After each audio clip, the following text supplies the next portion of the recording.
abubuwan da ke faruwa a kofar gidan malam na sasa kenan da ke faruwa a Ibadan bayan da mutanen waɗanda suka koro suke banda mata da ke cikin gida banda mata waɗanda ke cikin gida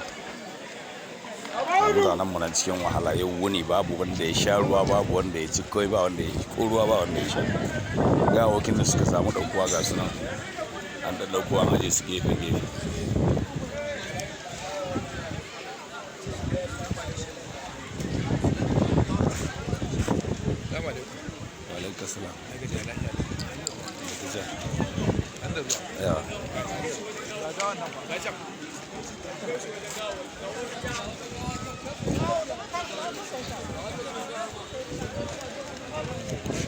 babu soja babu dan sanda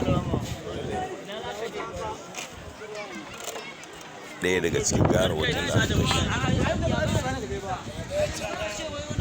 banda waɗanda ba a ɗauko a cikin daji ba sa ɗaukowa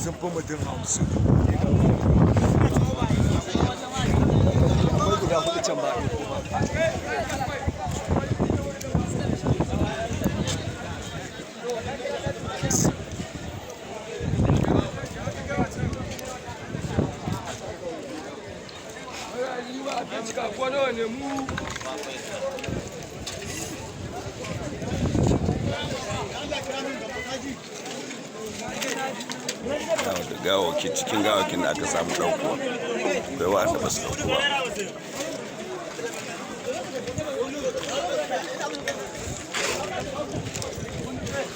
salamu alaikum salamu alaikum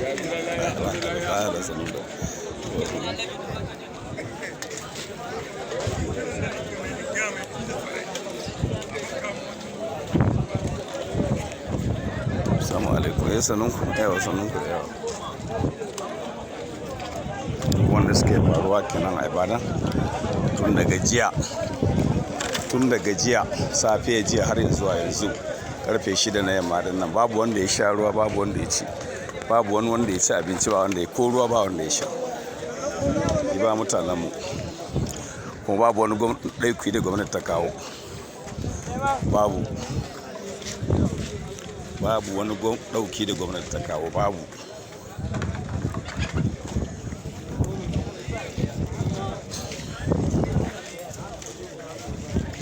gwamna bai kawo ɗauki ba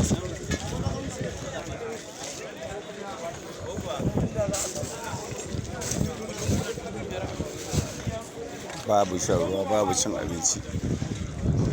ba saye ba sayarwa ba mai kokobo na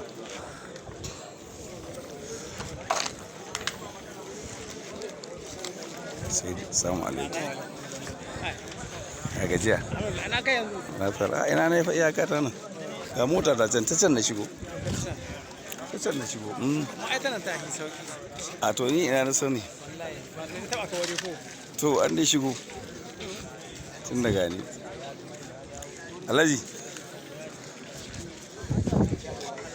wallahi yanzu na dawo wata daga Lagos kenan yanzu ka dawo yanzu na dawo wata ina yin sallar asar kawai na kuma mutane ta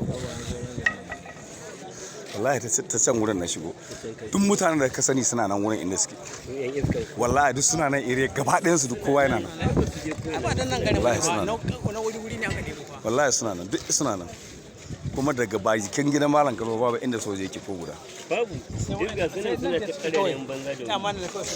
babu su irin kwaɗin ilimin ne an kaso a nan garin ai kaga duk da hausa suke abin kai da shi an kone shi ne